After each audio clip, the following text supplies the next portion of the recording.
Welcome back, ladies and gentlemen, with our main topic today. We're discussing today the development of education in Egypt in light of the coordination between Egypt, the Ministry of Education in Egypt, and an American Educational Institute and universities. To shed more light on this, we have the pleasure to host today Mr. Matthew Hume, the professor and assistant director of the International Center for Communication at Indiana University, USA. Good morning, sir. Good morning.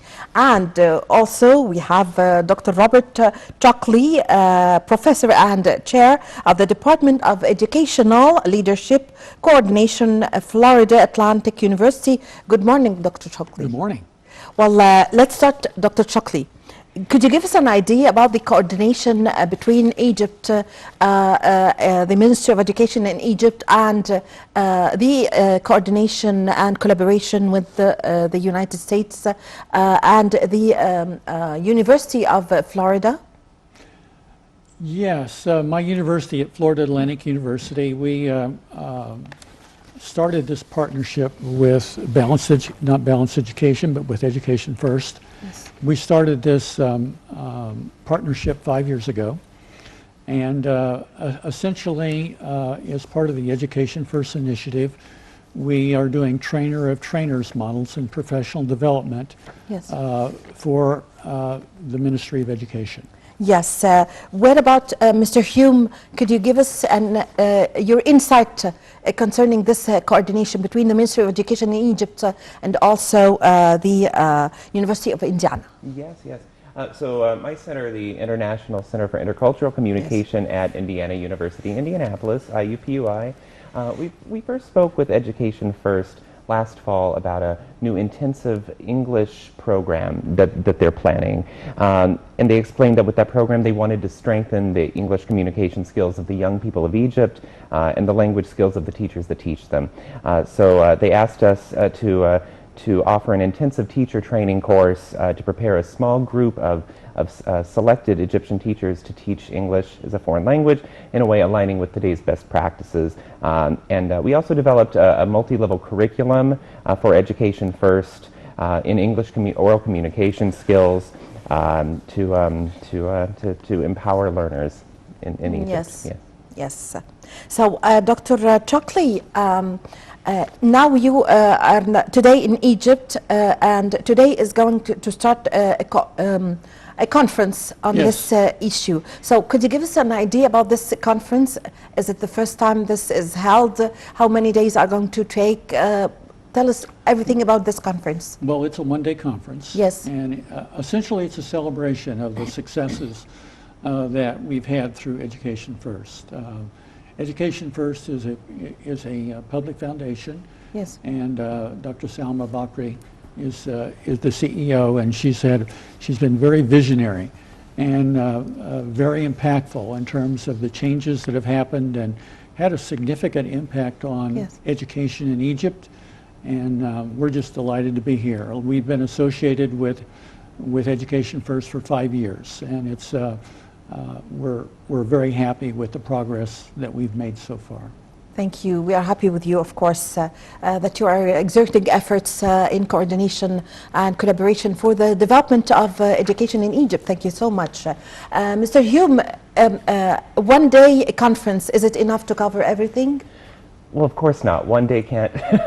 So can't why change the is it world. only a one-day conference? This is the inaugural conference. This is the first conference that they've held, and it's a stepping forward. It's to celebrate what has been accomplished and to come together and decide on next steps forward to Yes. continue the development of Education First and education of young people in Egypt. Yes. What could, Mr. Hume, what could make a one-day conference very successful? Is it the follow-up after the conference? How do you think of the importance of this following up? Because usually we witness several conferences in many fields, but the follow-up. Yes, of course. Oh, that's absolutely it. When we so far, this, like I said, this is well, I don't know if I've said this yet, but it's my first time in Cairo. So all the communication I've had with the teachers that we've worked with so far has been online. It's been via Zoom, and so this conference will give us a chance to meet.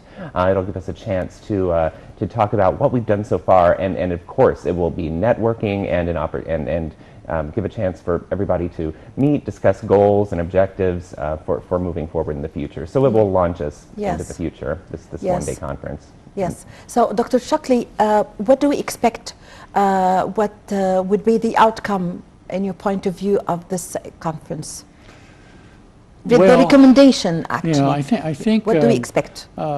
We assess where we are, and then we collaborate on how we're going to move forward, and establish goals for the future. We've accomplished so much. Over 10,000 teachers in Egypt have been trained through this model that we've put together with Education First, and over 2,000 educational leaders or principals have also been trained. So now we're looking at what's next and how we move forward from this point on. Yes. What were the kind of preparations before organizing this conference, Mr. Hume? Because, of course, the conference is, yes, a one-day conference, but there were procedures before you come to attend the conference, isn't it? Well, yes, so what were the training, the program? Yes. All right. Well, let me talk a little bit about our involvement, what we've done with the Education First community.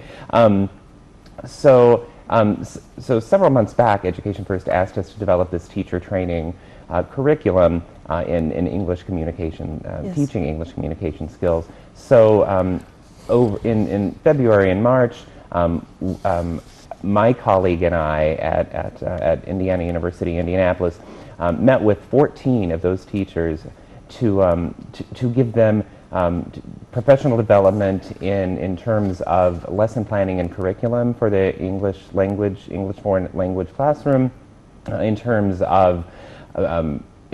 of teaching grammar and pronunciation in context and in authentic communicative ways, strategies for group work and group work collaboration, and materials creation and adaptation as well. So we had a teacher training program, and then we also subsequently developed an 8-level curriculum for oral English communication skills that these teachers are going to be using to teach the program, and so that covers all manner of subjects from pop culture to music in the world to workplace English, lots of different topics that we think students are going to really come alive for, really be interested in. So that is the work that we have done, and in this conference, which was developed, the logistics were handled outside of my knowledge. We've been invited to this to celebrate. And so that's what brings us here. Dr. Shockley, now why did you choose Egypt in order to make this cooperation in the education development and training of teachers? What is the criteria by which you choose a country? Well, I have one of the faculty members in my department, Dr. Misa Barakat. She is from Egypt. She's from here. Yes. And she was home visiting her family and read about Education First, and she contacted. So she's Egyptian? Yes, she's the Egyptian. One who made this link. And she was the link that got our department. She came to see me about the possibility of a partnership, and the more we communicated, that set up some meetings over Zoom. So even though we're half a world away, we are very connected. We stay connected. We have frequent meetings with Education First representatives and teachers. And I've had 10 faculty members that have been here doing training, and it's through a trainer of trainers model. And from that, we have trainers here in Egypt, teachers, outstanding teachers that we are training, and they're going out and training teachers throughout Egypt on site. Yes. So, Mr. Hume, Now, what are the other countries that you have chose to make this coordination or in the educational development? Right.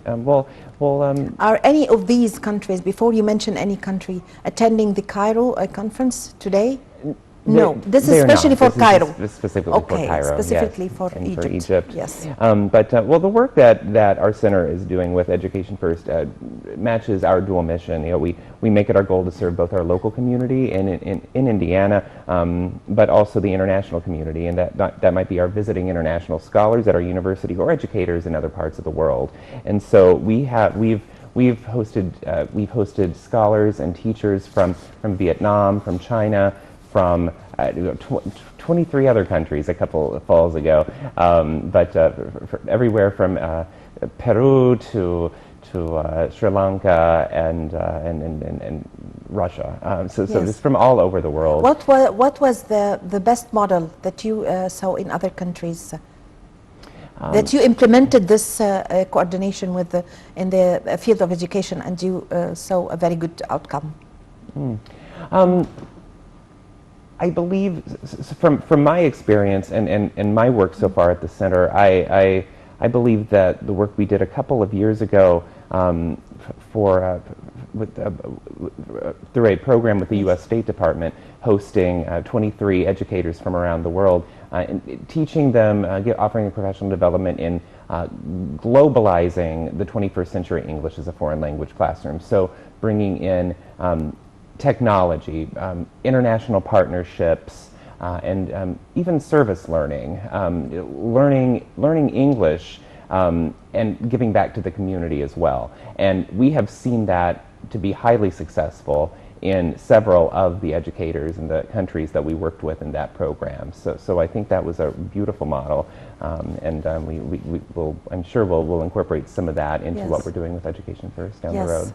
What's your opinion also, your insight, Dr.? Well, when we started this partnership, we were concerned, we wanted to really do something that would be meaningful, where we could make a difference.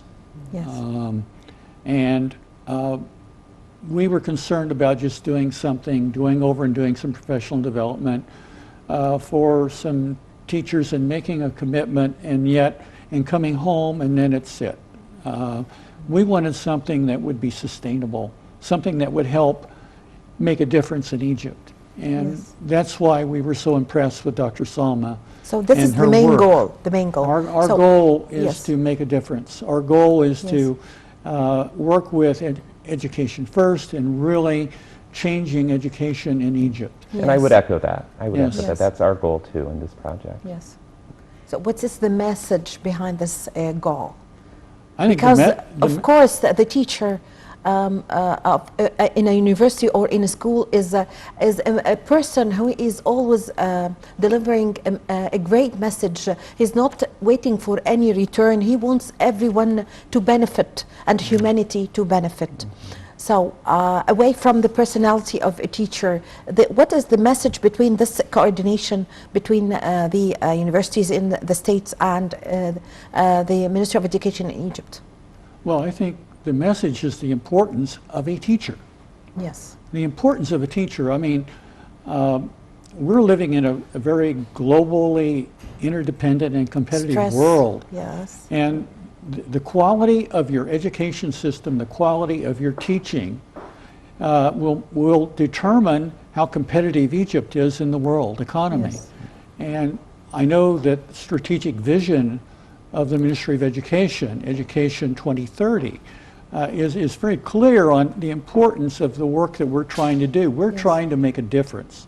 We're trying to help in any way that we can, Education First, in improving education throughout the country. Yes. And actually, let me add to your words that President Abdel Fattah al-Sisi was, since he came to office, it was high on his agenda, the education, of course, and he allocated a special year, 2017, for the year of education. And there were several conferences held here in Egypt. For example, a conference that was titled Egypt Can for Education. Other conferences also. So, do you have any idea about the Egypt for Education conference? I knew that there was a year of education. Yes. I knew in 2017, but I Of course, I can't every speak year, to- but the president wanted to Exactly, focus on highlight education. the education, of course. Certainly, yes. Right. I would love to learn more about it. Yes. I don't know Yeah. anything about the 2017 initiative Yes, so much. yes, yes. How do you see the importance of such conference that you are now attending today here in Egypt for education and for exchanging of the experiences and for the benefit of the teachers in Egypt? How do you see the importance of holding conferences? I mean, why you could have just made the conference over the Zoom or something or online. So Well, our center, this International Center for Intercultural Yes. Communication, is about intercultural communication. How different cultures and different languages use language in different contexts for different purposes. Yes. And so, until you're together in a context, until you come and see what teachers are doing on the ground, it's hard to fully understand the needs of them. And so I think by coming here and talking with more Egyptian educators at this conference, we'll get an even better idea of the ways that we can serve education Yes. first in the future. yes, Yeah, please. I think it's important to celebrate successes. Yes, Change is not something that just happens, it happens slowly over time. And there are some people through Education First that have done an incredible job training, like I said, over 10,000 teachers throughout this country, and it's important to celebrate. It's important for those of us that have been a part of this effort to get together and to celebrate together and to think about what our goals are for where we're going next, keeping in mind where we want to be. yes, yes. So, Doctor, now usually everybody thinks concerning the education system here in Egypt or in any country around the world that the main problem is the syllabus. So now you are raising the idea of that the teacher is the key for education. The teacher is the key. All the research, everything we know is that teachers make a difference. And it's really important for teachers to know how important they are in the lives of children and in students. And teachers can make a difference. We know that. And we know that effective learning starts with the teacher. And so that is just so important. One of the problems I think that we have had in education is that we've assumed that we give teachers knowledge, Yes. their subject matter knowledge, then they're going to be a great teacher. Well, that doesn't happen. There are strategies, there's pedagogy, there's things that teachers do that integrate knowledge in terms of how to teach. And that's what our focus has been on, and how to help teachers become better teachers. It's important to know your content, but if you don't know how to teach, and you don't know how to manage students, if you don't know how to engage them, then it doesn't work. And part of the problems in the past is teacher training has focused only on content. And we need to broaden that into more of a look at pedagogy and how we blend content and make teachers, that's the teacher that is effective. Yes. Mr. Hume, would you like to add? I simply want to say, yeah, I mean, there's many contexts in which there are many teachers that say, well, as long as I have a strong syllabus, I'll be fine. I'll be fine.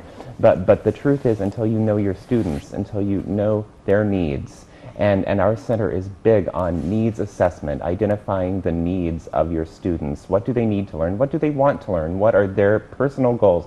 Because if we're reaching students with their to their personal goals, they're going to be so much more motivated to learn learn English, to learn any content area for that matter.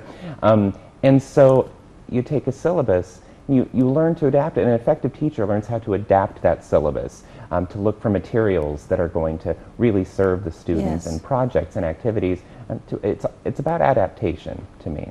Yes, yes. So, Dr. Shockley, how did you feel that the teachers in Egypt are accepting, or yes, accepting this the training?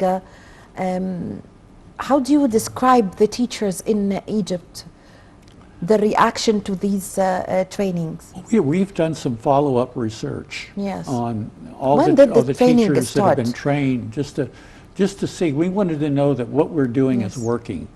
And the research is showing very clearly that it's having an impact. The trainers that we have trained, the carefully selected people that have done the training on the ground here in Egypt, I'm inspired by them. They are incredible teachers, and they are so committed to making a difference in Egypt. So and they how have do you worked so describe hard. them? You're inspired by them. They are energetic. They're They are kind. bright, and they just soak in. They want to learn more, and they're always checking in with us in regard to how to do this, and I'm having trouble with this training. How can I improve? And so where is the problem? Then the Egyptian teacher is a very good model.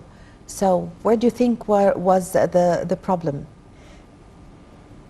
Yes, Mr. Hume, doctor. In other words, why is this training needed? Yes, is that what you're saying? Okay. There has, from my understanding, there has been a thought that, and again, back to the syllabus, as long as the curriculum is there, I can do this. But the training that we've given and that we provided is teaching the best practices of today, the current methodology in what we call communicative language teaching, moving away from a traditional teacher-centered model where the teacher stands in the front of the classroom and the students nod and take notes, to getting students in pairs and groups, getting them to talk to each other, interact, and work on projects that are meaningful to them.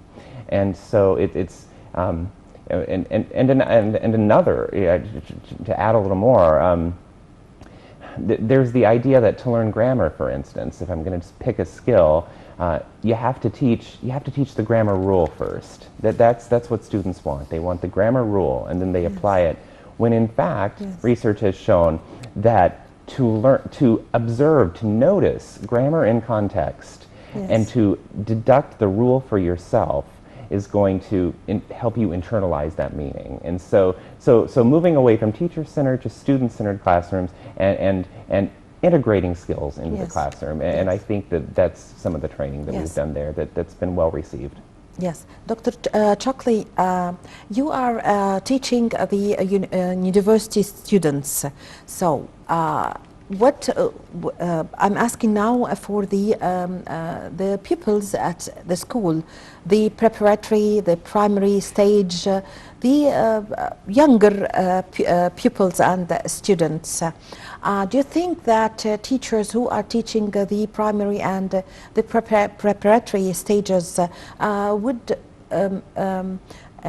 need to study psychology, sociology, or only the syllabus that they are teaching? Well, I think that's kind of the problem that I brought up earlier about content versus how to teach.